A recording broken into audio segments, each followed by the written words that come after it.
आज का ये एपिसोड शुरू करने से पहले एक छोटी सी बात। क्या आप भी अपना पॉडकास्ट बनाने की सोच रहे हैं? तो एंकर ट्राई कीजिए। ये पॉडकास्ट बनाने का सबसे आसान तरीका है। नंबर 1, ये फ्री है। नंबर 2, इसमें कई सारे ऐसे टूल्स हैं जो आपको अपने फोन और कंप्यूटर पर रिकॉर्ड और एडिट करने की फैसिलिटी देते हैं। नंबर 3, आप अपने पॉडकास्ट को डिस्ट्रीब्यूट भी कर सकते हैं, जिससे इसे स्पॉटिफाई और दूसरे प्लेटफॉर्म पर सुना जा सके। तो डाउनलोड कीजिए फ्री एंकर ऐप या विजिट कीजिए anchor.fm पर अपना पॉडकास्ट स्टार्ट करने के लिए।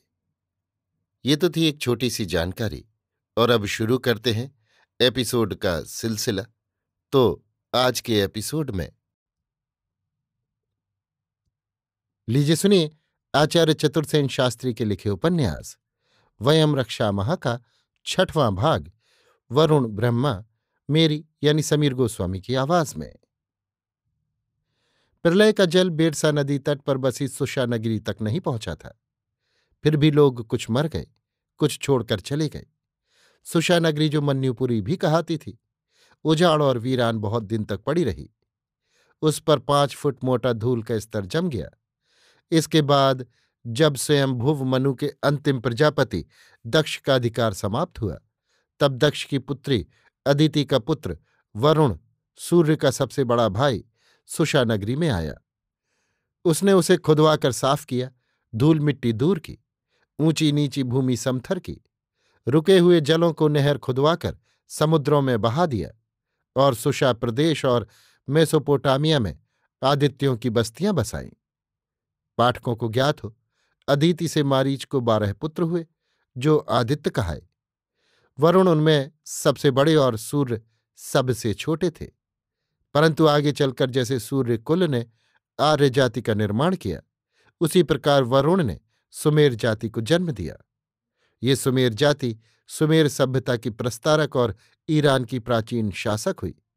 संसार के पुरातत्वविद डॉक्टर फ्रैंक फोर्ट और लैग्डन आदि ये तो कहते हैं कि प्रोटो इलामाइट सभ्यता का ही विकसित रूप सुमेरु सभ्यता है, अर्थात प्रोटो इलामाइट सभ्यता से ही सुमेरु सभ्यता का जन्म हुआ। प्रोटो इलामाइट जाति प्रलय के कारण स्वदेश वापस चली गई और वहां इसकी सभ्यता का विकास हुआ। इस विकसित सभ्यता का ही नाम सुमेरु सभ्यता हुआ। सुमेरु जाति फिर प्रोटो इलामाइट लोगों के निवास स्थान पर इलाम और मेसोपोटामिया में बस गई।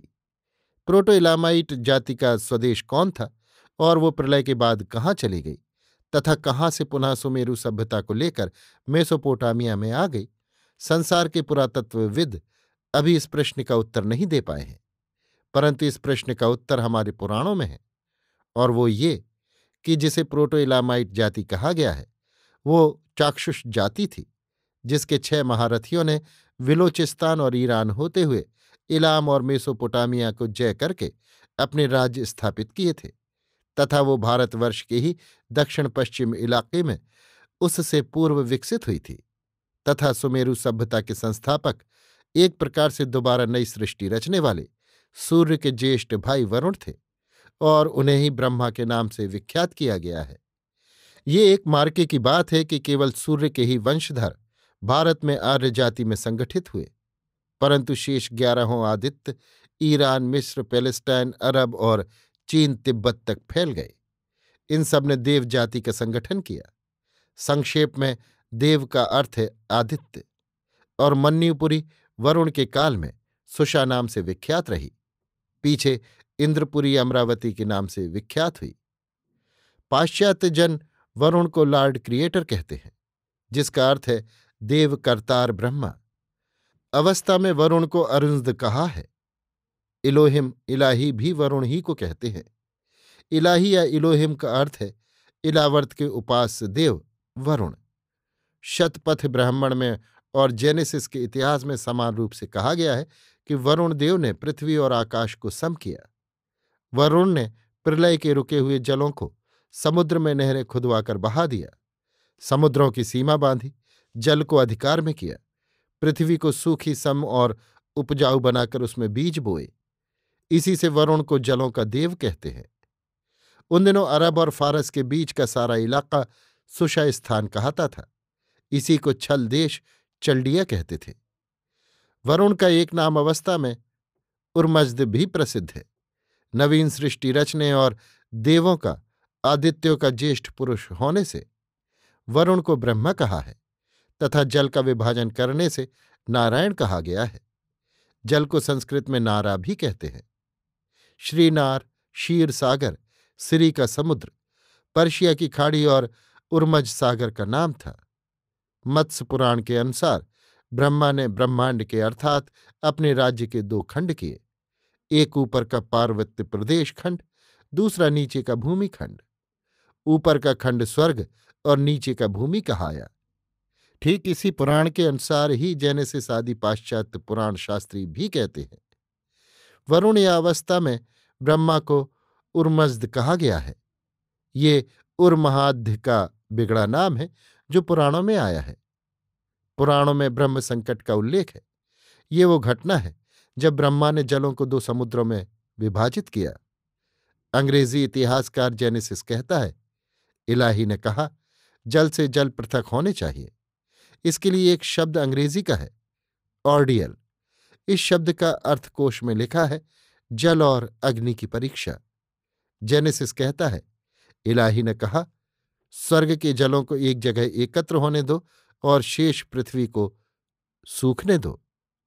प्राचीन ईरानी इतिहासकार और अवस्था दोनों ही में स्वीकार किया गया है कि वरुण लोग वरुण को ही सृष्टि का रचयिता मानते हैं। प्राचीन ईरान के कापाडोसिया प्रांत में इंद्र और वरुण की शपथ के शिलालेख मिले हैं। वरुण के समूचे साम्राज्य का नाम पहले अमरदेश था और सुशा का नाम अमरावती भी था। अब भी वहां के प्राचीन अमरों के वंशधरों की अमरेह जाति बसती है। पीछे मनुपुत्री इला के नाम पर इस प्रदेश का नाम एलम या इलावर्त हुआ। आजकल ये प्रदेश किरमान इलाका कहाता है। यही सुमेरु सभ्यता का केंद्र सुमेरु साम्राज्य था। ये स्थान फारस की खाड़ी के ऊपर है। जेनेसिस ने पर्शिया के इतिहास में इसे शीनार भूमि शीशतान कहा है। पुराणों में इसे श्रीनगर लिखा है। फारस की खाड़ी ही क्षीर सागर कहाती थी। जोरास्टर वरुण के उपासक थे। इनके समय में पर्शिया में वरुण ही महाराज, महा-उपास, देव विधाता कहे जाते थे। इसी धर्म को ईरानी लोग अनिटारियानिज्म कहते थे। वरुण ब्रह्मा के पुत्र अंगिरा और भृगु हुए, जो देवर्षि तथा याजक कुलों के संस्थापक हुए। अंगिरा पुत्र बृहस्पति देवों के याजक हुए। भृगु को दैत्यपति हिरण्यकश्यप ने अपनी पुत्री दिव्या दी और दानवराज पुलोम ने अपनी पुत्री पौलोमी। दिव्या से भृगु को शुक्रकाव उष्णा प्रसिद्ध पुत्र हुआ, जो दैत्य दानव कुल का याजक हुआ। शुक्र का एक पुत्र अत्रि हुआ, उसका पुत्र चंद्र। चंद्र प्रसिद्ध चंद्रवंश का मूल पुरुष हुआ। दूसरा पुत्र त्वष्टा हुआ, जिसका पुत्र प्रसिद्ध शिल्पी हुआ। देवों में उसका नाम विश्वकर्मा और दैत्यों में मय प्रसिद्ध हुआ। पौलोमी की संतानों में च्यवन, ऋचिक, जमदग्नि और परशुराम हुए। अभी आप सुन रहे थे आचार्य चतुर्सेन शास्त्री के लिखे उपन्यास वयम रक्षामः का 6वां भाग वरुण ब्रह्मा, मेरी यानी समीर गोस्वामी की आवाज में।